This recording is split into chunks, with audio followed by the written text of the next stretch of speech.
copain Jack Burton, il regarde l'orage bien droit dans les yeux et il lui dit: T'es si tocard que tu passerais pour un chef-d'œuvre de l'art moderne. Madame, je n'écrirai rien sur ce film, c'est une merde. Merde. Ce sont les gars qui se prétendent normaux qui vous déçoivent. Les dingues, ça ne fait jamais peur.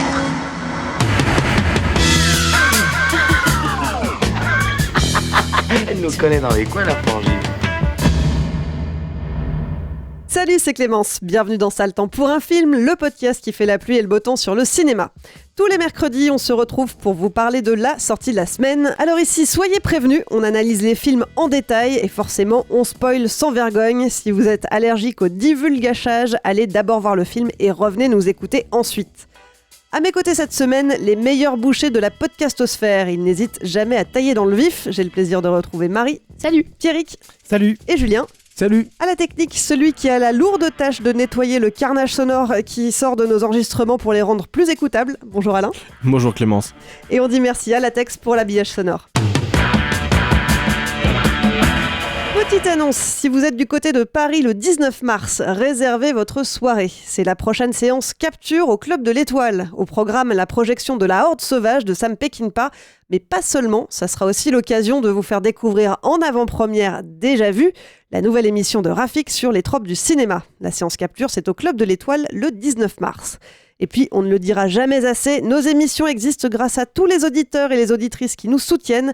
Merci à vous. Pour continuer à développer d'autres programmes originaux, intéressants et indépendants, on a besoin de sous. Si vous aussi vous voulez nous aider à grandir, n'attendez plus. Rendez-vous sur patreon.com ou tipeee.com, mot-clé Capture Mag. D'ailleurs, déjà vu, c'est la première émission de Capture 100% financée par les tipeurs. Enfin, tu me diras, ça le temps aussi un peu. Ça le temps aussi, c'est vrai. Mais c'est vrai que déjà vu, on a bouclé la campagne vraiment grâce à vous, donc merci. Voilà. Cette semaine, vous reprendrez bien un peu d'hémoglobine. On va parler de Massacre à la tronçonneuse QV 2022. C'est le 9e opus de la franchise, mais l'histoire se déroule comme une suite directe du premier film. On y découvre 4 jeunes adultes qui débarquent à Harlow 48 ans après les premières exactions de Leatherface. Leur objectif, redonner vie à cette ville fantôme à coups d'opérations influenceurs et de stories Instagram. Mais évidemment, le plan de com va vite se transformer en bain de sang. À la production, Fede Alvarez, qui a réalisé Don't Breathe et le remake d'Evil Dead, avec un objectif affiché, surfer sur le succès des requels façon Halloween 2018. Ryan et Andy Tohill sont embauchés à la réalisation et le tournage débute le 17 août 2020. Oui, mais patatras, les rushs ne sont pas satisfaisants et les deux frères sont poussés vers la sortie après à peine une semaine de tournage. C'est le réalisateur David Blue Garcia qui prend la suite. Son nom ne vous dit rien, c'est normal. Ce Texan s'est fait remarquer au Dallas International Film Festival avec son premier long métrage Terrano, qui n'est pas sorti en salle mais sur la chaîne HBO. Arrivé sur la prod de Massacre à la tronçonneuse, il reprend le film de zéro sans aucune des scènes tournées par les frères Tohill. Une sortie cinéma est initialement prévue courant 2021, sortie finalement annulée. Massacre à la tronçonneuse sortira finalement sur Netflix le 18 février 2022. Alors après cette production orageuse, c'est quoi votre météo, Julien ? Alors il fait un temps très chaud, très poisseux, mais nous on est dans notre Tesla climatisé, donc on regarde tout et tout va bien. Alors moi, il m'a dit qu'il fallait que je prenne un peu de recul, un peu de second degré. Image mentale, Pierre, il faut que ce soit une image mentale. C'est une pluie apocalyptique sur le cinéma d'horreur. Et Marie ? Moi, je sais pas trop quel temps il fait, mais je trouve que le Texas a la même météo que Haddonfield dans l'Illinois. Très bien, va falloir que tu nous expliques ça un peu plus en détail. Alors Marie, du coup, moi j'ai envie de commencer avec toi parce que là tu parles de météo d'Illinois, de Texas, dis-moi tout. Ouais, je parle d'Haddonfield, donc dans l'Illinois, qui est la ville dans laquelle se déroulent les événements d'Halloween. Parce qu'en fait, j'ai l'impression qu'ils ont essayé de calquer le même élément scénaristique dans ce film-là que dans le Halloween de 2018 de David Gordon Green.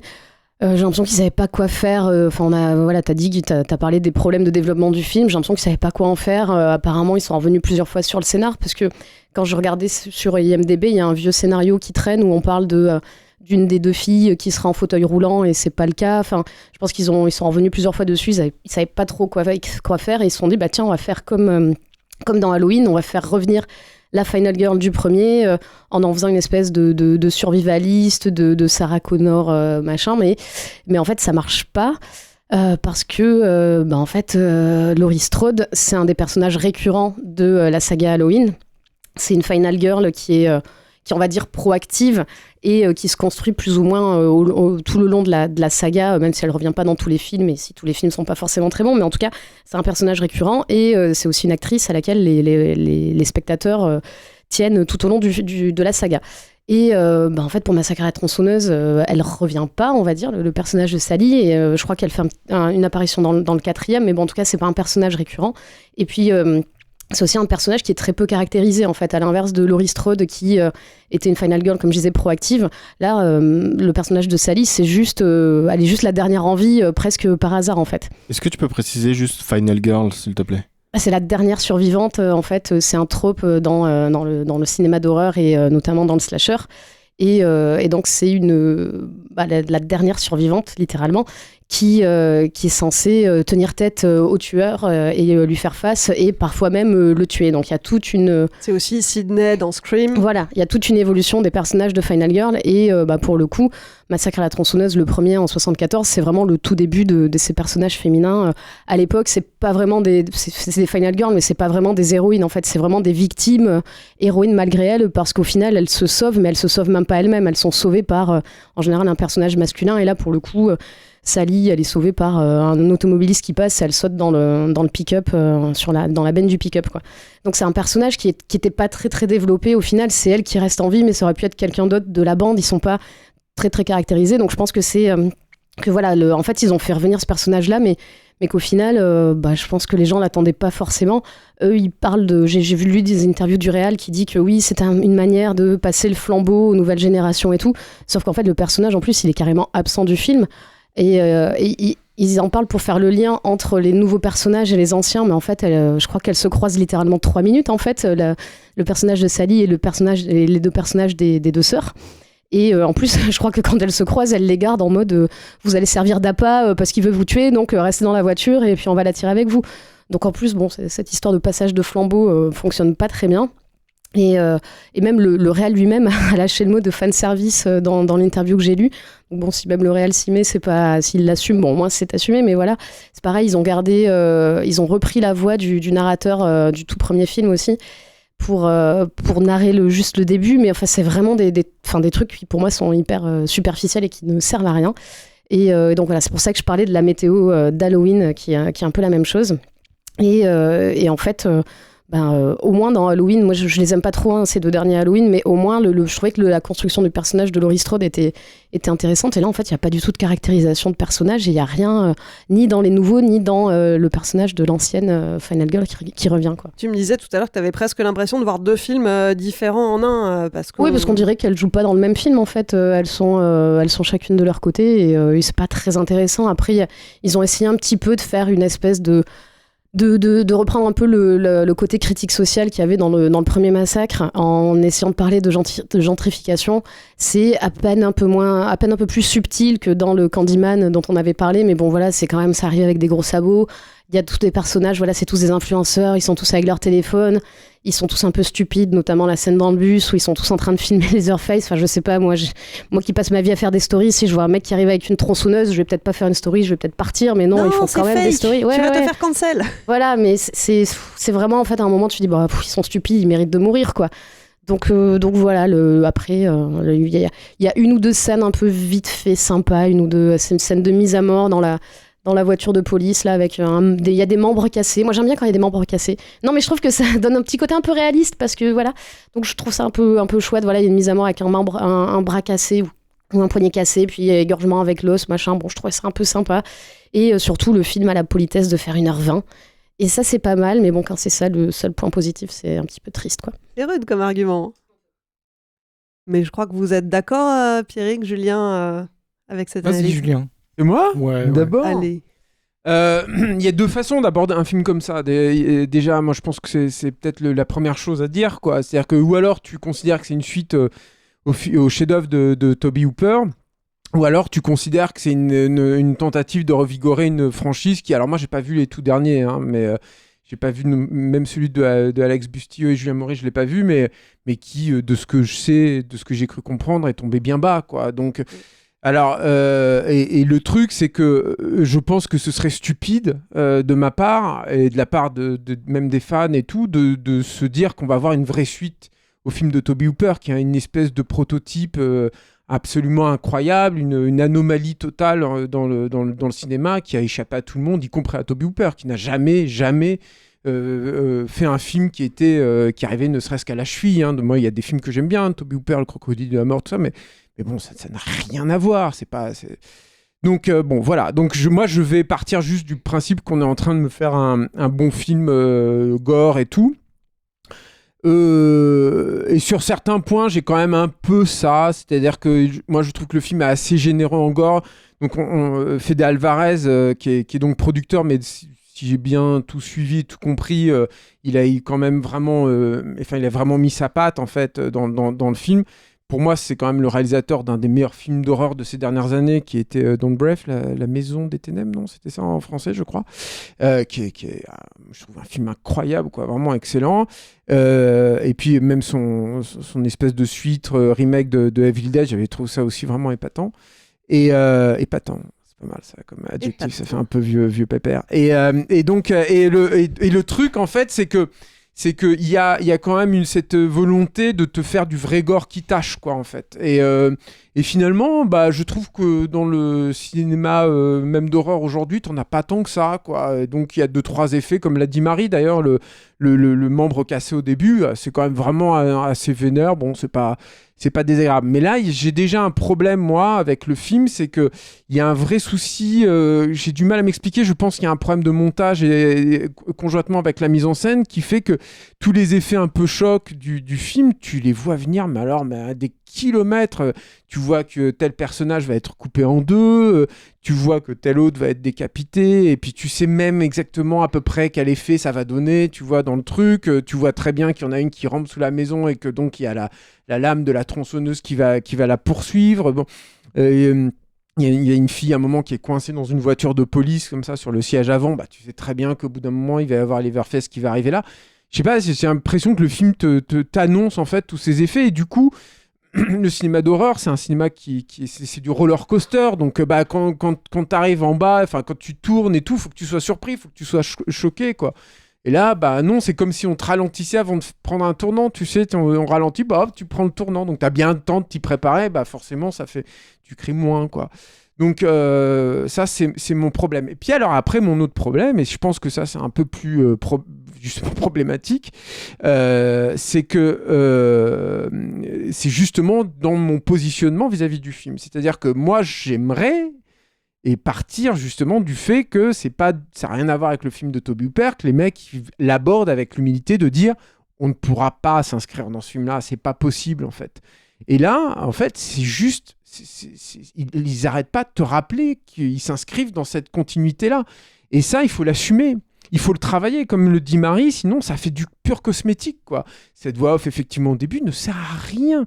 Et je suis tout à fait d'accord sur tout ce qu'elle a dit sur le personnage de Marilyn Chambers. Mais alors déjà, c'est pas Marilyn Chambers, évidemment, puisqu'elle est décédée il y a quelques années. Mais en plus, il n'y a rien. Enfin, ce personnage n'apporte strictement rien. Il y a juste son seul vrai payoff, finalement, c'est de permettre à la nouvelle Final Girl, qui est pareil, assez creuse, et donc tu sens venir le parcours, mais alors à 10 km à l'avance, de en quelque sorte se réaliser en surmontant un trauma passé, quoi. C'est ça, cette gamine qui est censée être une survivante d'une tuerie dans un lycée. Exactement. Et c'est là où... Mais c'est bien parce que tu le rappelles, parce que une vraie tuerie, parce que ça me conduit à mon deuxième truc, en fait, qui est cette vilaine tendance que moi, je mettrais sur le compte, en fait, des films de Jordan Peele,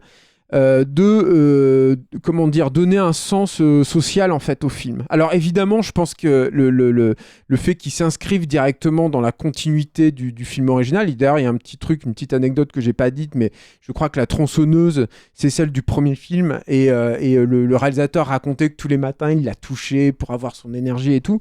Donc voilà, le mec il se positionne vraiment comme ça, tu vois, il se la raconte un peu là, et le truc c'est que qu'est-ce que je voulais dire, et donc oui, le truc donc par rapport au truc de Jordan Peele, c'est que t'as aussi un propos, ça ambitionne de te donner un propos, si tu veux, sociétal sur ce que sont les États-Unis, cette rupture radicale entre les nouveaux riches citadins qui retournent à la campagne, sur l'exode citadin vers donc la Cambrousse, et puis aussi sur cette rupture de peuple, en fait, entre, on va dire, les petites gens du terroir américain et puis les nantis de citadins, quoi. Là, c'est littéralement des influenceurs et des influenceuses qui vont racheter cette ville fantôme pour vendre les maisons aux enchères à d'autres gens de la ville. Il y a ça, et puis bon, avec tout un truc où on spolie plus ou moins une dame qui vit dans cette petite ville, mais il y a aussi tout un commentaire sur le fait qu'un des personnages qui vient s'installer qui va tenter de s'installer en tout cas dans cette petite ville est noir,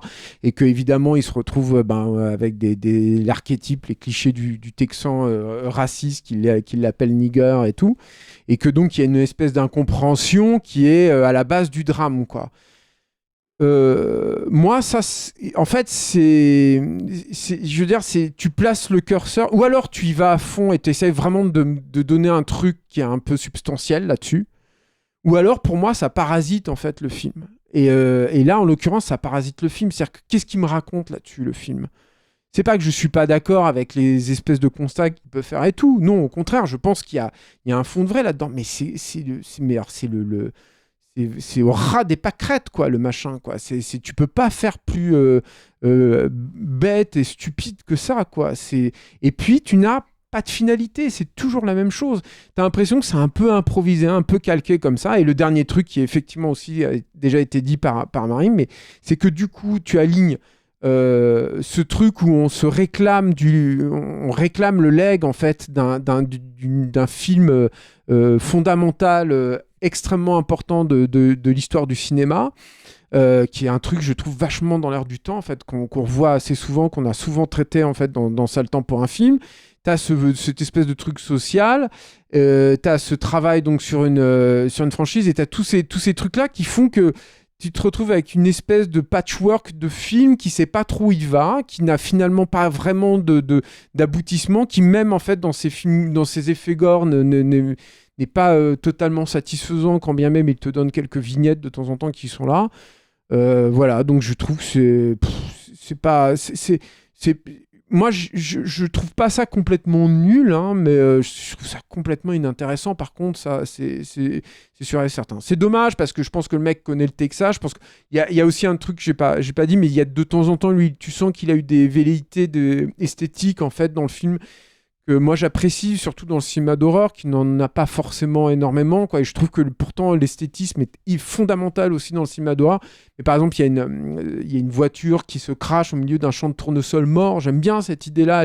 Visuellement, elle est intéressante. Ça te donne un ton en fait là qui est, pour le coup, je trouve relativement en adéquation avec cette espèce de monde complètement pourri qu'il y avait dans le film de Tobe Hooper. Mais bon, c'est pas avec des petits stickers comme ça en fait que tu arrives à construire un projet cinématographique qui a un peu de corps, quoi. Pierrick, t'es d'accord avec ça ? Alors, je suis 100% d'accord avec tous les deux. C'est exactement ça. J'ai pensé exactement la même chose à Laurie Strode tout de suite, alors que en fait, ça n'a rien à voir. Enfin, je comprends même pas qu'on puisse calquer des modèles de scénario comme ça sur un film matrice comme Massacre à la tronçonneuse. Vraiment, j'ai du mal à comprendre. Alors après, Massacre à la tronçonneuse est aussi devenu un thème d'exploitation qui a connu plein de déclinaisons plus ou moins réussies, plus ou moins heureuses. Moi, j'étais resté quand même sur le bon souvenir du Marcus Nispel. Moi, j'avais bien aimé le remake de Marcus Nispel parce qu'il y avait quand même cette déférence au matériel d'origine, mais il apportait une modernité, une mise en scène qui avait... La mise en scène de Tobe Hooper, c'était un peu caméra portée et on fait ce qu'on peut. Là, il y avait un sens de la mise en scène qui était assez intéressant, etc. Et surtout, si je puis me permettre, juste Pierrick, c'était un film qui se positionnait très clairement dans ce qu'il était. Ouais. À savoir, c'est un remake de son temps. Et puis, voilà, il y avait une vraie déférence. Là, la déférence, je la vois pas. Et c'est plutôt, on va lui tordre le cou en essayant de faire pas mieux, parce que personne ne pense, n'a cru un instant dans ce film faire mieux que le film de Tobe Hooper. C'est juste pas possible. Donc il y a ça, et puis donc tout ce que tu disais Marie, et tout ce que tu dis aussi Julien, sur le fait que moi j'y ai cru un peu au début, le côté discours sociétal, politique, rencontre de deux mondes, etc. Je me suis dit tiens, c'est marrant, il peut y avoir un discours intéressant, modernisé par rapport au film de 74. Le problème, c'est que ça tourne à vide très rapidement. Le début, effectivement, est assez efficace. Moi, je trouve, avec la voiture de police, etc., le gore est assez surprenant. Donc, on se dit, bon, il va se passer des choses, puis très vite, ça retombe. Et à un moment, on est plus à Radiator Springs dans Cars qu'autre chose. Enfin, ça dépasse pas ça, en fait, comme thématique. Et encore, dans Cars, la thématique, elle est exploitée jusqu'au bout. Là, même pas. C'est vraiment terrifiant. Le gore est effectivement présent. Mais par exemple, la scène dans le bus, là, c'est bad taste. Enfin, c'est un peu... Ça tourne vraiment à vide, quoi. Et puis, ce personnage, je l'appelle Laurie Strode, parce qu'elle m'a vraiment fait penser qu'à ça pendant tout le film, qui débarque à la fin, mais qui n'est pas écrit, en fait. C'est terrible. Elle emmène un fusil à pompe dans sa voiture, on a l'impression qu'elle attend ça depuis des années. Enfin, c'est vraiment... je trouve que c'est pas écrit, c'est pas cohérent. Le trauma de la jeune fille, de la jeune héroïne, ils en font pas grand chose. Sa sœur, c'est pas beaucoup mieux. Le personnage Black, voilà, il est pas là longtemps. Voilà, il y a plein d'idées qui sont comme ça soulevées au début, qui me disent puis je sais pas, la présence de Fede Alvarez, rien que le concept de Don't Breathe, qui est vachement bien, c'est qu'en gros, c'est un huis clos. Et puis, qu'est-ce qu'on va trouver comme idée à la fois de mise en scène, mais aussi de scénario dans une maison où les personnages vont être enfermés et que leur seul but maintenant, c'est d'en sortir. Là, il n'y a même pas ça. La ville, elle n'est pas vraiment caractérisée. Les personnages qui arrivent, ils sont pas sympathiques. Enfin, on s'en fout un peu, en fait. Et ça dure heureusement qu'1h22, mais on s'en fout quand même grave, quoi. C'est vrai que ça, c'est quelque chose dont on avait parlé. Je me demande si c'était pas dans Halloween, justement, de la géographie de la ville. Et là, j'ai eu la même impression de pas savoir. Pourtant, c'est pas compliqué. Hein. Mais là, t'as l'impression qu'il n'y a pas une ville. T'as l'impression que c'est vraiment l'impression de voir un décor de cinéma avec juste des façades de 3 maisons. C'est parce que c'est le cas. Ça a été tourné en Europe de l'Est. Voilà, mais c'est vraiment. Il n'y a aucun soin apporté au décor et pour te faire croire que cette ville, elle existe. Tu sais, même la statue, elle me fait penser à Radiator Springs. En fait, je me suis dit, la statue, elle va avoir un rôle. C'est quand même. Il y a que dans Ça le temps pour un film qu'un critique sera parvenu à vous faire une comparaison. Non, mais je me suis dit, elle va servir à quelque chose, cette statue. C'est pas possible, il faut qu'elle serve à quelque chose, mais même pas. Non, il y a 2 trucs sur lesquels, si on a encore le temps de rebondir là sur ce que disait Pierre, qui sont intéressants, c'est que sur l'apport de Fede Alvarez aussi, moi je trouve que c'est un mec qui avait réussi. Moi j'adore, je trouve que c'est un moteur pour les héros formidable que la culpabilité. J'adore ça, en fait. Je trouve que quand un personnage commet un crime énorme et que son moteur, du coup, c'est de se racheter, en fait, de ce crime, je trouve ça génial. Déjà parce que je pense qu'on peut tous se reconnaître. On a tous fait des grosses conneries et on voudrait avoir la force, l'opportunité, tout simplement, de pouvoir réparer cette grosse connerie. Et ne faites pas non, je sais que c'est votre cas aussi. Tout à fait, Julien. Je ne le dirai pas ici. Et non, mais ça, c'est le premier truc. Et Alvarez, il a fait ça. C'est-à-dire que c'est ça aussi, le Don't Breathe qui fonctionnait super bien. C'est que les gamins, c'était les méchants. C'est-à-dire qu'ils te reprenaient un autre sous-genre, en fait, du film d'horreur qui est le Home Invasion. Et sauf que ceux qui faisaient l'invasion dans la maison, c'était les héros, en fait, quoi. Et tu sais qu'ils sont pas à leur place. Et tu sais qu'ils doivent payer. Et en même temps, t'as pas envie qu'ils payent. Et je trouve que c'est toujours excellent. Et je pense que là, par exemple, si on doit parler de l'apport de Alvarez en dehors du gore, c'est que je pense qu'il est là aussi. Sauf que quand tu le compares à Evil Dead et puis à ça, mais c'est hyper faible. Moi, je trouve que c'est ce truc de la propriété qui en fait, ils n'ont pas cette propriété et ils causent plus ou moins la mort, en fait, d'une vieille dame qui est là où ils doivent installer leur resto malgré eux. Et c'est cette culpabilité-là, en gros, qui va réveiller la fureur de Leatherface. Mais je la trouve d'une faiblesse, quoi. Et puis surtout, c'est pareil, elle est complètement abandonnée. Et l'autre truc sur lequel je voulais rebondir, parce que je trouve que c'est édifiant des problématiques du film, c'est que donc sur cette reprise du personnage de Marion Chambers, tu te demandes pourquoi elle est là, en fait. C'est-à-dire que j'ai pas arrêté de me dire, mais qu'est-ce qu'elle fait ici ? C'est quoi ? C'est une espèce de... C'est le shérif, mais pourquoi elle est là ? Pourquoi elle est restée dans la ville alors qu'elle sait qu'il y a Leatherface ? Il y a un truc à construire là. D'ailleurs, elle a une étoile de shérif. Ouais, ils ont dit qu'elle est devenue ranger dans la ville à côté. Et tu te dis... Et elle attend sa vengeance. Il y a une raison. Enfin, je veux dire, c'est pourquoi pas, hein, tu vois, il y a une raison. Travaille là, expose-nous-la moi, quoi. explique-moi, donne-lui un peu du corps. Et non, elle n'a pas, et on la prive en fait de ce truc-là. Ça ne sera jamais expliqué. Et je trouve que c'est un aveu d'échec. Alors je sais pas, peut-être qu'il y a une scène coupée ou quelque chose, mais c'est un aveu d'échec qui est assez parlant en fait des problématiques de ce film, où encore une fois, on vient te greffer ici un élément, mais on n'a même pas pris le soin en fait de te le planter un tout petit peu, quoi. Il faudrait qu'elle ait ses racines et qu'elle plonge aussi profondément que le personnage de Leatherface. Or là, non, c'est un pauvre plan de tomate tout pourri. Clémence nous a révélé qu'il y avait une scène post-générique essentielle. Essentielle, ah oui. Ah, j'ai pas regardé vous jusqu'à... avez loupé oui. ce grand moment de cinéma où on voit Leatherface qui marche vers une De vieille nouvelles baraque. aventures. Vers la suite, avec vers sa le prochain tronçonneuse à la film. main. Mais pour revenir sur le personnage dont tu parles, moi, il y a quelque chose qui m'a interpellée quand même, c'est que si elle veut se venger depuis tout ce temps, depuis 40 ans, 50 ans, elle se retrouve face à Leatherface. Elle est dans la même pièce que lui, dans la maison, avec son fusil braqué sur lui, et elle ne le tue pas. Et le mec a quand même le temps de redescendre les escaliers jusqu'en bas pour qu'elle se mette à le courser. Et tu te dis, mais aucun sens. Mais en fait, t'es obligé de compenser un peu quand t'as un tel manque dans le truc. Et moi, je me disais, bon, elle est là pour le garder en quelque sorte, puisque ce que j'ai cru comprendre dans le film, c'est que Leatherface a trouvé une espèce de quiétude en étant admis dans cette espèce d'orphelinat où il a retrouvé une espèce de semblant de famille qui lui permet de se reconstruire après la famille dysfonctionnelle qu'on a vue dans le film de Toby Hooper. Mais je vous rassure tout de suite, je vous explique plus de choses qu'il n'y en a dans le film en vous disant ça, parce que c'est pas dit, c'est même pas un non-dit. C'est-à-dire que le non-dit, on dit quand même un peu, quoi. C'est ça, le principe au cinéma, c'est qu'on te dit suffisamment pour que tu puisses compenser là. Là, c'est pas ça, c'est que t'essayes de pallier un vrai manquement en fait du film sur ce point-là, quoi. Non mais le trauma de l'héroïne, je le trouve hyper intéressant en fait sur le papier, et je suis vraiment déçu qu'ils en aient rien fait, qu'ils aimaient pas essayer d'en faire quelque chose. En fait, le réal en parlait et il disait qu'il faisait un parallèle entre le trauma des deux, de Sally et de l'héroïne qui s'appelle Lila, je crois. Mel et Lila, les deux. Et qu'il essayait de les mettre en parallèle en disant qu'elles avaient toutes les deux la culpabilité du survivant et tout. Et en fait, c'est des trucs... En fait, moi, j'ai appris des choses en lisant cette interview que j'ai clairement pas vu dans le film, quoi. Parce que tu vois pas du tout qu'il y a... Enfin, tu vois un peu dans le personnage de Lila qu'elle a une culpabilité machin, mais bon, ça sert à rien. Et en tout cas, dans le personnage de Sally, tu ne vois rien, parce qu'en fait, elle est annoncée par le mec au début dans la station-service ou je sais pas quoi, et qui dit oui, elle est restée là et tout. Et en fait, elle interagit avec personne. Un bon personnage de merde aussi, lui. Qu'est-ce qu'il est mal écrit, ce personnage. De toute façon, en fait, c'est tout. Mais c'est ce que tu disais tout à l'heure. En fait, tu sais, quand tu dis que tu vois tout venir et tout ça, en fait, c'est une succession de clichés. En fait, dès que ça a ouvert dans la station-service, je me suis dit, allez, ça y est, encore un...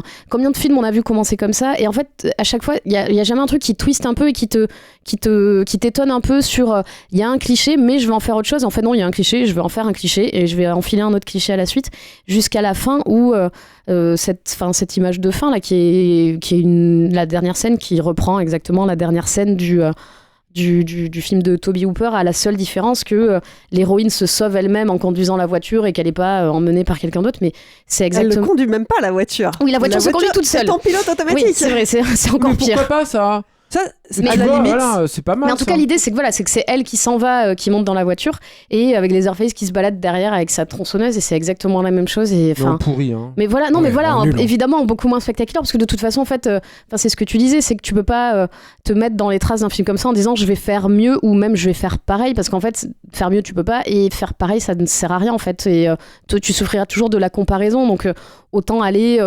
Moi, j'aimais bien, par exemple, les Halloween de Rob Zombie que j'ai revus récemment et que j'ai un peu réévalué parce que je les aimais pas trop à l'époque de leur sortie. Et au moins, surtout dans le 2, où alors les films sont loin d'être parfaits, mais au moins il fait quelque chose de très différent et il se les approprie. Alors que là, en fait, t'es à la fois en train de... Mais c'est très symptomatique de ces films-là, en fait, où t'es vraiment dans les traces d'un film qui t'écrase, vraiment d'un film original qui t'écrase et tu sais pas à quoi en faire. Donc, en fait, tu remimes certaines scènes et ça sert à rien, quoi. Oui, puis tu fais quelque chose avec ça. C'est-à-dire que le truc qui est marquant dans cette espèce de danse de la mort, de la frustration de Leatherface à la fin du premier massacre à la tronçonneuse, il y a ce crépuscule extrêmement malsain, en fait, qui vient l'illuminer comme ça, qui est à la fois très beau et qui fonctionne avec le côté extrêmement, moi je trouve, poétique du premier film. Je trouve que c'est une vraie poésie, quoi. La poésie, c'est pas forcément des fleurs des champs, hein. Ça peut être aussi un truc complètement mortifère et tout comme ça. Mais là, il y a pas. C'est pareil. Si tu veux, tu travailles sur la lumière, travailles sur l'intempérie, Fais quelque chose. Ne lui fais pas juste danser parce que l'autre il fait la même chose aussi dans le précédent. Et c'est ça qui était intéressant dans le Halloween de Rob Zombie.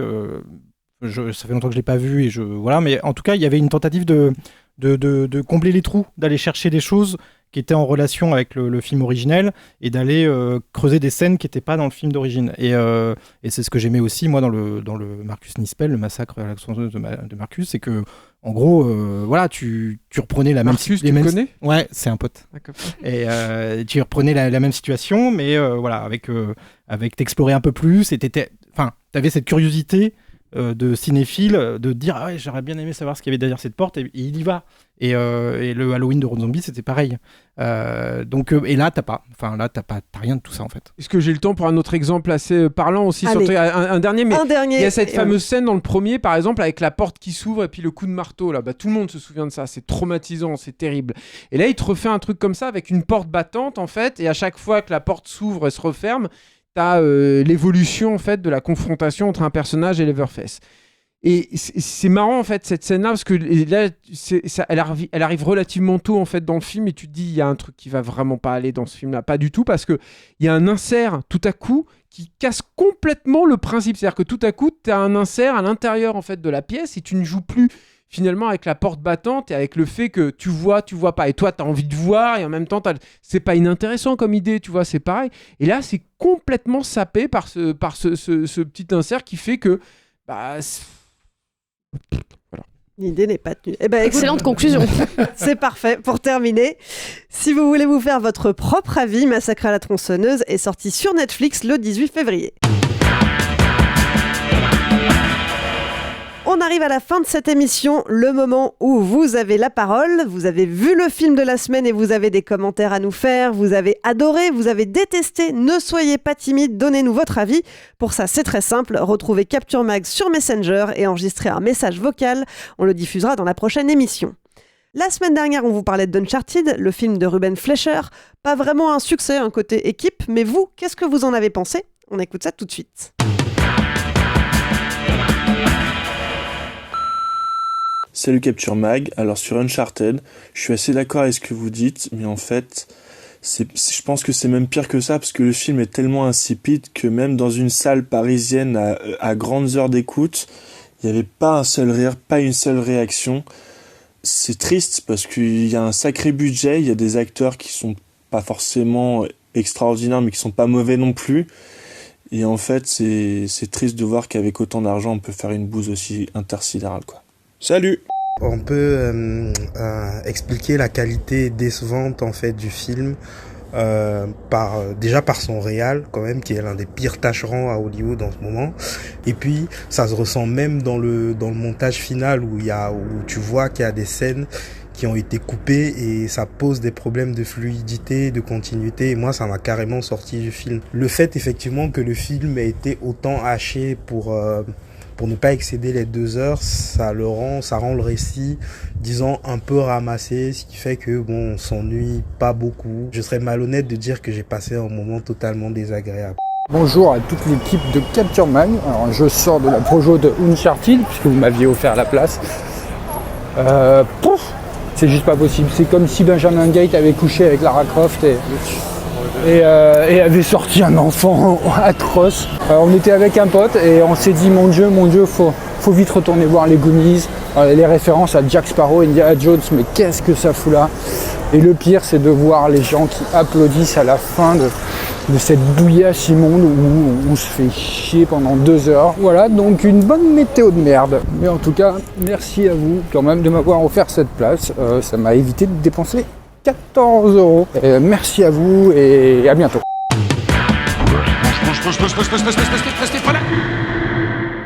Ça le temps pour un film, c'est fini pour aujourd'hui. Marie, Julien, Pierrick, merci. Merci. Merci Clémence. Merci Clémence. Et merci Alain à la technique. Merci Clémence. Merci Alain. Et puis merci à vous qui nous écoutez et qui êtes un peu plus nombreux chaque semaine. Si vous nous découvrez, pensez à vous abonner pour ne pas rater les prochaines émissions. Et si vous voulez nous encourager et qu'on planche sur d'autres émissions de qualité, n'attendez plus, rendez-vous sur patreon.com ou sur tipeee.com, mot-clé Capture Mag. C'est grâce à vous qu'on continuera à grandir et qu'on restera indépendant.